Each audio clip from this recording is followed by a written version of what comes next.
Hi, I'm Darlene, the Impassioned Caregiver, and this is Spec. Say hi! We're back with another different playlist, all about elderly advocacy.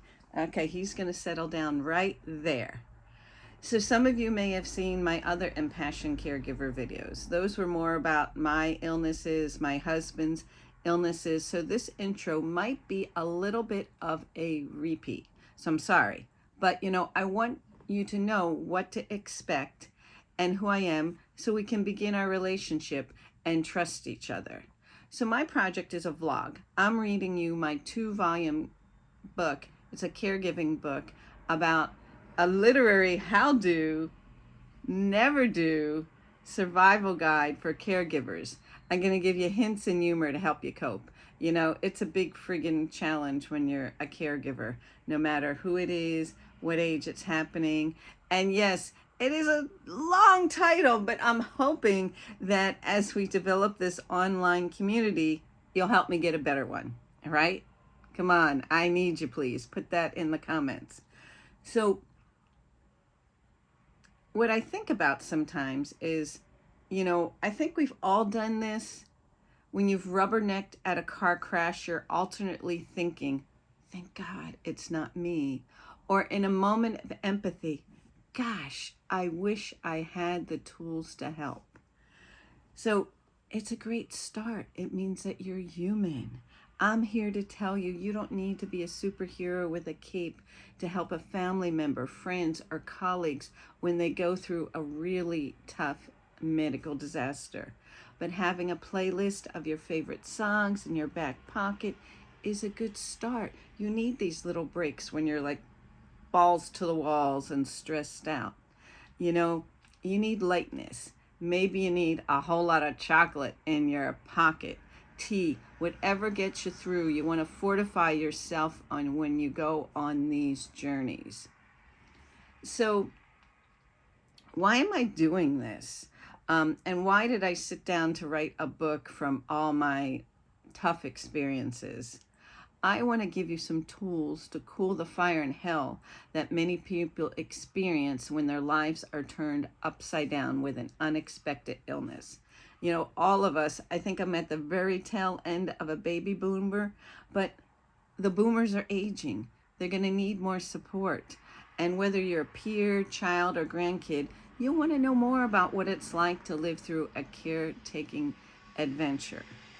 These events can cause all sorts of havoc, and you want to keep your grief at bay while attempting to calmly function and maintain some sanity in your own life. And I have to tell you, I think I failed at that. Maybe, I hope not quite often, but it really is a challenge. And I'm so thankful for all of our friends that tried to keep me sane. It's a big challenge. As life or the universe throws these unexpected strokes, heart attacks, or other health crises your way, a little advanced preparation or crib notes can make this experience a bit better, along with a cadre of friends who are going to be on your team. I always say community, community, community, whether it's online, out there, at your church, your neighbor, whoever. Develop that community for you and for them. You're going to want to step in, and you're going to want to know them when they need support. So you may ask, why me? What does this woman on your YouTube have to say about illness or grief? Plenty, my friends, will attest. So as well as being a caregiver and a patient, I've educated myself through hospice training, long-term care ombudsman training, along with many workshops. As a 20-something, I was diagnosed with a chronic illness, labeled overreactive by my doctor, then nearly died due to his denial of my symptoms. Since then, I've been, I can't say a totally fearless advocate for myself because it's damn scary, but I learned to advocate for myself and for others. When bad things happen, life usually isn't idyllic like in the movies. In my case, my fiance freaked out, my family freaked out. My fiance and I broke up.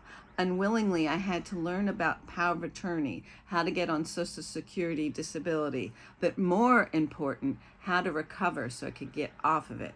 Since then, my husband got cancer. We took in his mother. She was dying. My chronic condition came out of remission. All this while we supported a slew of our friends with their health issues. And we happily did that. There's that reciprocal thing that we have this lovely group where we all take turns. And it's sad that we all have to take turns taking care of each other, but that's life.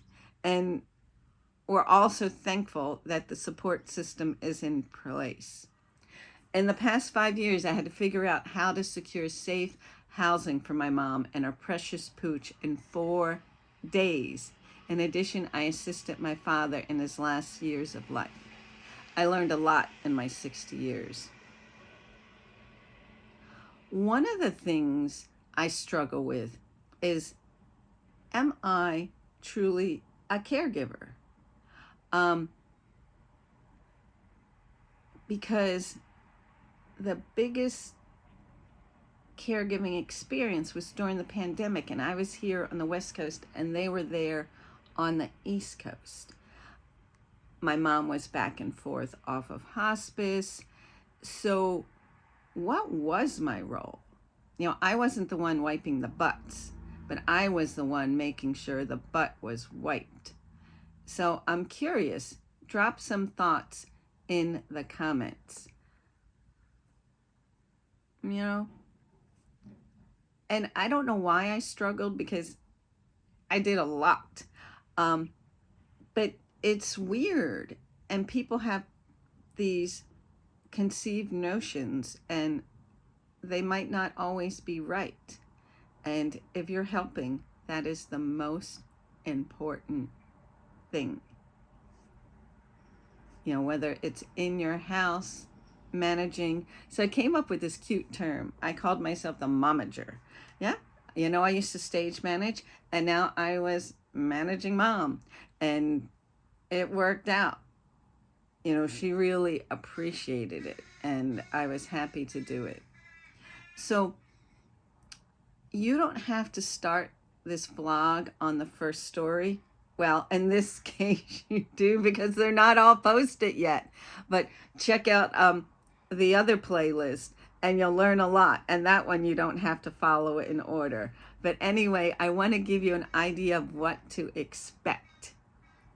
So this part 2, I'm calling Reports from the Elder Front.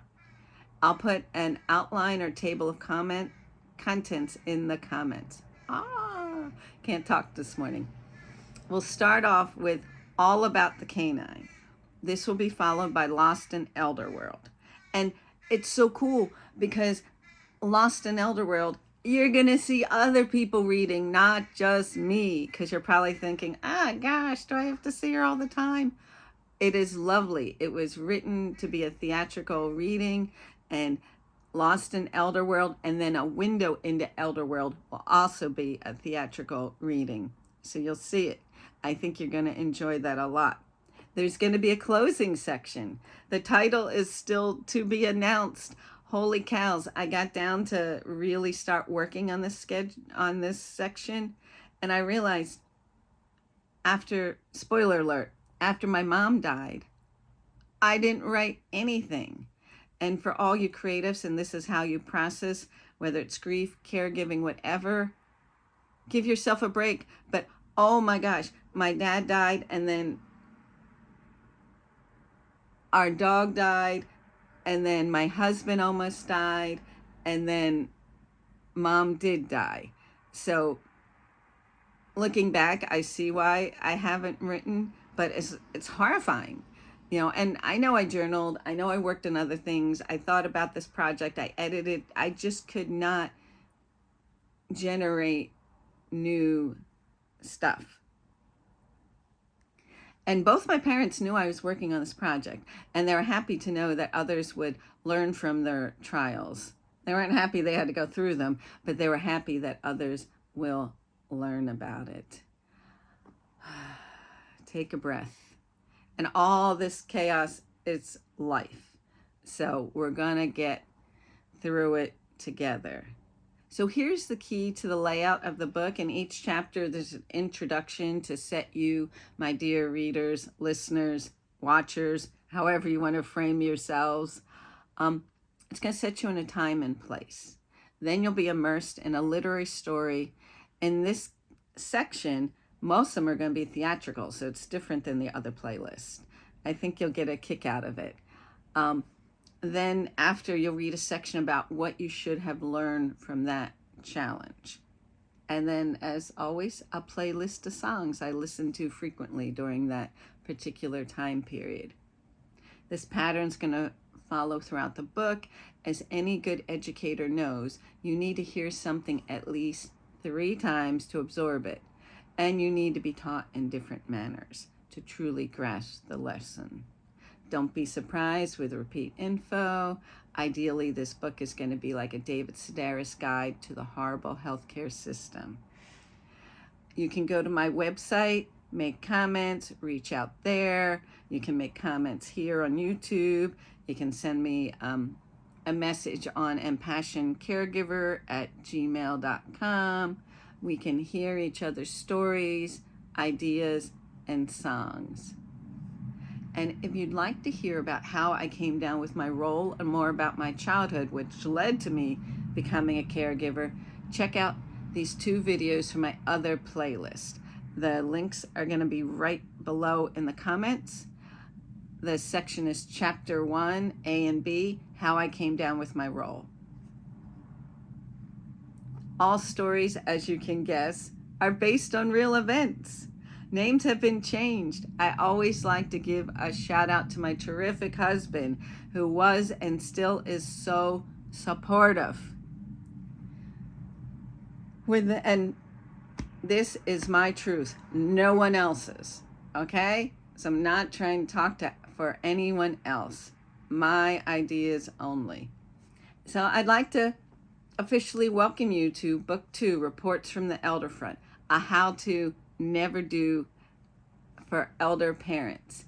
These videos are a tool. Remember to like, subscribe, and share. And let's get through this together. Okay, Speck and I, hi. We're going to see you next time with his favorite thing. He loves these little treats, and they make us happy with his little crunchies. Next time we'll get him to look directly at the camera. Take care. Hang in there.